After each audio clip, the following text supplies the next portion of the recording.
Assalamualaikum warahmatullahi wabarakatuh. Waalaikumsalam warahmatullahi wabarakatuh. Alhamdulillah kita bertatap muka kembali bersama Abi Amir. Di sini sudah beliau hadir. Kita akan ngobrol bersama. Ya, Abi. Ya, dalam program Ngobrol Bersama Abi Amir. Ya, apa singkatannya itu? NBA.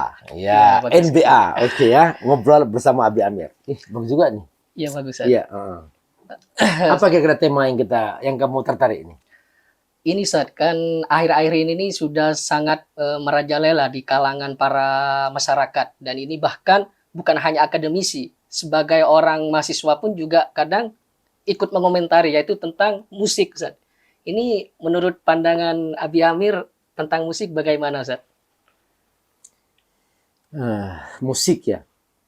Jadi sebetulnya kata musik ini dari bahasa Yunani sebetulnya, yang maknanya itu adalah seni. Jadi makanya ketika dipindahkan ke dalam bahasa Arab disebut al-musiqa. Itu masih dipertahankan aslinya oleh para sastrawan modern ya, dalam bahasa-bahasa sastra ketika mereka membahas tentang syair, membahas tentang puisi bahasa Arab itu. Mereka itu selalu membahas tentang dari keteraturan bahasa, kemudian kesesuaian antara akhiran satu dengan akhiran yang lain. Itu semua disebut dengan musiqa, musiqal alfaz. Artinya irama yang indah dalam pelafalan, misalnya gitu. Kemudian musiqal saut, musiqal aswat, yaitu keteraturan dan keindahan dalam suara gitu. Jadi sebetulnya kata musiqa itu tidak selamanya identik dengan ya alat-alat musik yang selama ini orang gunakan gitu. Jadi seringkali banyak orang itu tidak bisa membedakan mana alat musik dengan musik itu sendiri gitu. Jadi kayaknya memang perlu ada definisi yang jelas bagaimana seharusnya itu musik dibahas gitu. Sebab Nabi memang dalam hadis Nabi tidak menggunakan istilah musika, tapi menggunakan istilah ma'azif gitu. Itu pun Nabi menggandengkan antara khomer, zina, dan ma'azif gitu. Jadi kayak satu kesatuan. Dalam konteks hadis yang populer ini tentang masalah alat musik ini, tidak bisa dihukumi secara independen sebetulnya.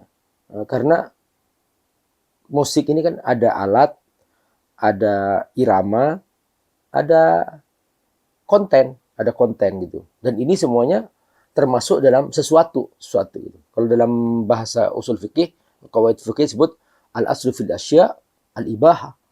Pada dasarnya segala sesuatu boleh saja gitu. Karena kan itu hanya alat gitu. Irama alat. Kalau irama digunakan membaca Quran misalnya, itu bagus sekali.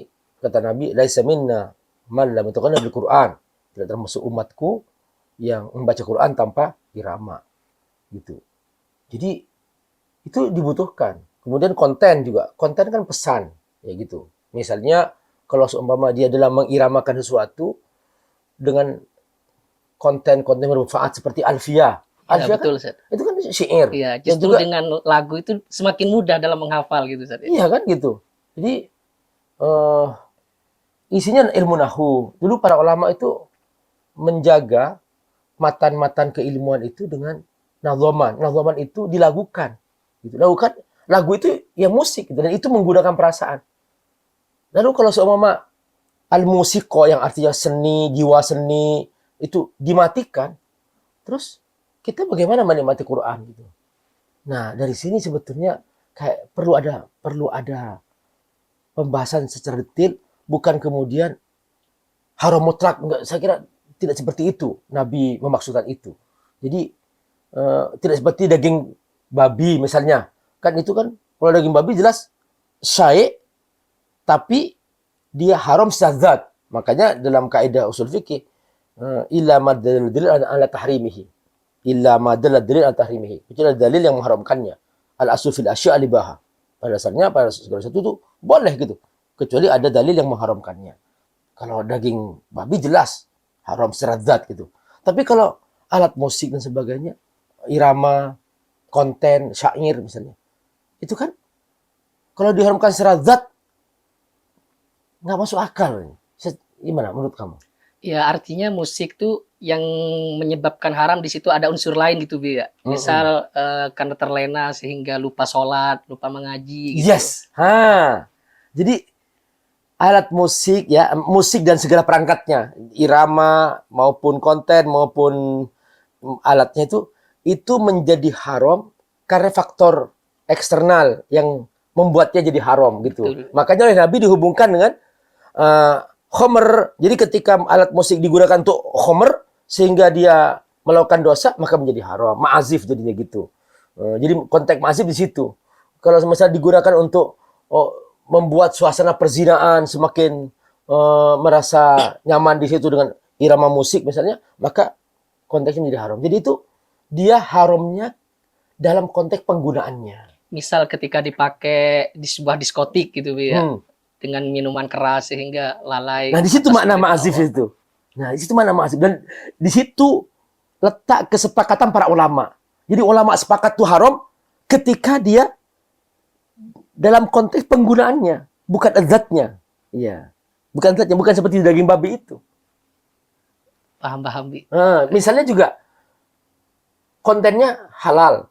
Misalnya kontennya tentang sholawat, tentang semangat juang misalnya. Tapi kamu mendengarkannya ketika sholat. Kamu nggak dengar azan. Terus kemudian kamu akhirkan sholat gara-gara menikmati musik. Maka itu menjadi haram. Karena itu menjadi penyebab lalainya kamu terhadap kewajiban yang harus melakukan. Atau mungkin kontennya halal dan sebagainya.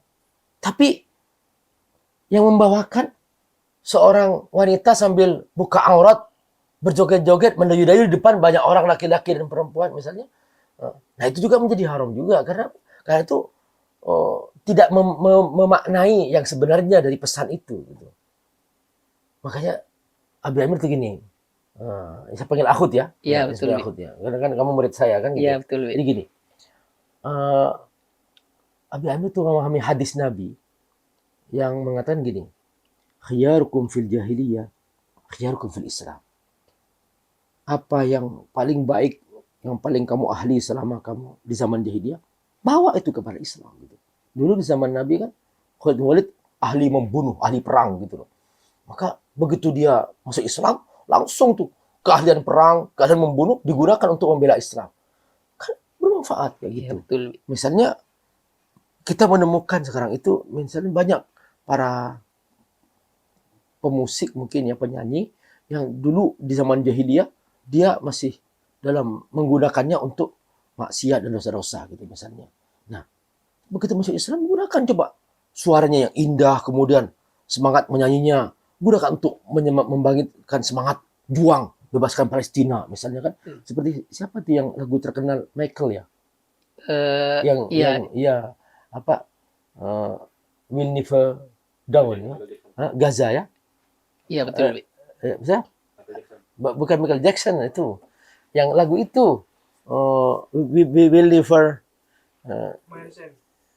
ya Maher Zain juga istilahnya ya gitu ya, kita belum hafal namanya tapi yang jelas itu sangat luar biasa lah kalau kita gunakan untuk membangkitkan semangat, menyentuh perasaan supaya kita punya simpati terhadap Palestina gitu. Itu bagus juga. Itu menurut saya sih kalau kemudian memutlakkan haram, nampaknya bukan itu maksud hadis dan bukan itu maksud para ulama.